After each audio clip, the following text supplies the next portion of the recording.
bodhisattva is motivated, a bodhisattva wants not just him or herself to be liberated, but help others to reach that same state. So to understand, not just me, I'm limited, but everyone else around me, I need to take personal responsibility. So the example they give is sometimes, if I'm sick, okay, I need to cure myself, but then if I become a doctor, I can cure everyone else from that disease. So not only do I want to get better myself, I want to become a doctor and cure everyone else. How does a doctor cure other people? Very simple. A doctor doesn't go, well, unless he's alone, take the suffering away. Okay. But of course, no one gives them suffering. Exactly. Yeah. So you show them how to. You tell them the treatment, right? You give some treatment, right? But in the end, you don't take away the suffering, but rather you create the causes for those sufferings to go away, or give them like a nutrition, like don't eat this, eat this. In the end, it's up to you. Whether you take the medicine, you give them pills, and I guess, right? Like pills or little powders and stuff. So Alon is a good example of a doctor who diagnoses your problem and then gives you something, but it's up to you whether you do the treatment or not. It's up to you whether you take the medicine, whether you follow the digestion. Pardon? Prescription. The prescription, exactly. Whether you actually follow the prescription. So very good. Now, but if you follow it, then you get better. So the idea is similar. A Buddha is someone who can actually tell you exactly what you need. Tell you exactly what you need to become liberated or to become a Buddha. Okay? They can guide you. Why can a photo destroyer not do that? Why not a photo destroyer? You reached the state of a photo destroyer, so you could actually take others there too. So what is special about a Buddha? Imagine you're driven by this wish, you want all sentient beings to be liberated, or all sentient beings to be free from what's extra on their mind, to realize their full potential. What do you need? What do you need? Pardon? Knowledge. Very good. The knowledge. You need to know exactly what's best for each person. We've all found ourselves in situations.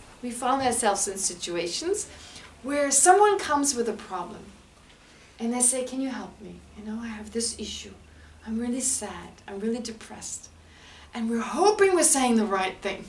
We wish so much to help them. In that moment, we all have that experience. And that shows our potential to have this mind of being purely loving, purely being compassionate. In Buddhism, it's called Buddha nature. The potential to awaken. So we all have that innate love and compassion. So when someone comes and has a problem, we want to help. But we don't know what to say. I mean, we try, but we don't know whether that's the right thing. But if we had the knowledge, if we knew exactly what this person needs, we would say, do this, this, this, and this. It's up to them whether they do it, but we would give them the best advice they could get. So that is what a Buddha can do. Why? Why can a Buddha do this? Because a Buddha's mind, remember, so the Buddha's mind is not just free from the misperception, from the other afflictions and the seeds of those. A Buddha has also removed the imprints, this last layer of afflictions. And now, what is the nature of the mind? The nature of the mind is to know. To just know.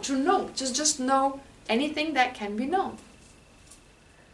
Okay, so that's really difficult, but I'm just telling you the theory here. So to really come to an understanding and so forth, but that's just the theory for now. But actually, when we say it's theory, what you find in the scriptures is the experience of people who have understood this and they've written it down. So for us right now it's theory, but for someone else it was an experience.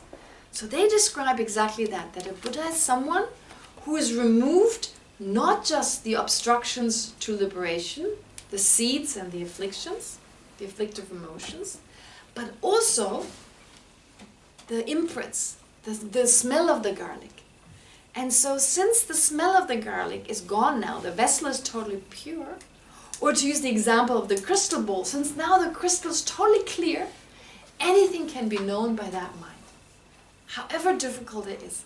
And so now when you're with another person, you know exactly what their interests are, what their predisposition is, what their karma is, like what kind of karma they have. And so you can teach them perfectly.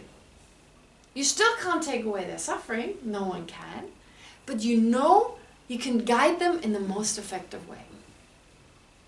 So therefore, who is a bodhisattva? Again, who is a bodhisattva?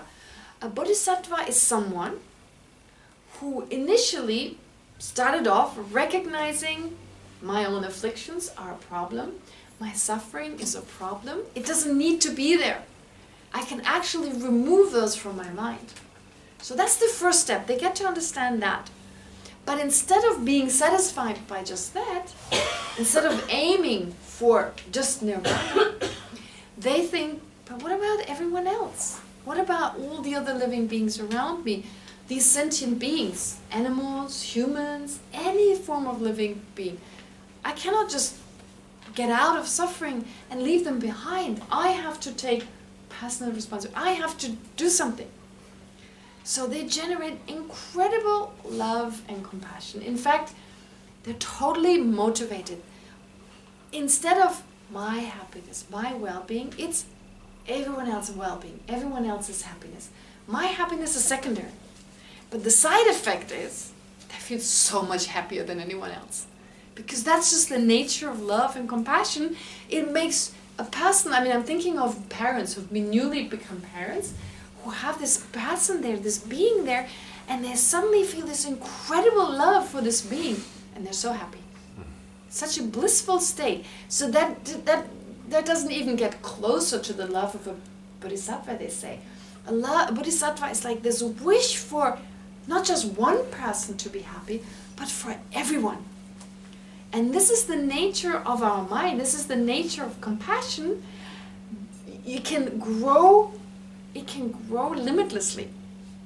You know, it's not like when you have one child, you love that child a lot. 2 children, it's 50-50, because your love is now a little bit thinner, right? Like dough. When you do bread, you roll it out more, and it becomes thinner and thinner and thinner, right? Love is not like that. It doesn't grow thinner. Anger does. If you're angry with one person, it's very difficult to be angry with someone else. Have you ever noticed when you're in a fight with one person, you have to patch up. Then when you have a fight with someone else, you want to patch things up. It's too exhausting. It's too exhausting to be angry with. We can't be angry with everyone. Try to have hatred towards, it's impossible. You fall asleep, it's like it exhausts you too much. Our anger cannot grow because it's not in the nature of our mind. It cannot grow to the same degree as our love can. You can love 10 children, 20 children, right? It's like a mother who has 20 children loves those, and the love is equally divided. So we have that ability, we have this incredible ability, and that's biological love. That is love we're actually born with. And if you have one child, it's like, I once made that mistake. I didn't know about that. When I first came to Buddhism, I had no idea. And when I heard a mother who had 6 children lost 1 child, I was like, she got 5 left. You know, if you don't have children, you have no idea. You know, it's like you have 5 children, 1 dies, or you have 1 child. It's like the loss is the same because the love for your child is equally spread out. So what I'm trying to say here is that, of course, it's also mixed with attachment and so forth, but the point is that we can love 5 children, 10 children, so our love just multiplies. And that's the ability of our mind. So if you get a good understanding of that, you understand that through meditation, you can now enhance your love further and further and further, that you wish everyone, whoever you meet, you want them to be happy. You sincerely want them to be happy.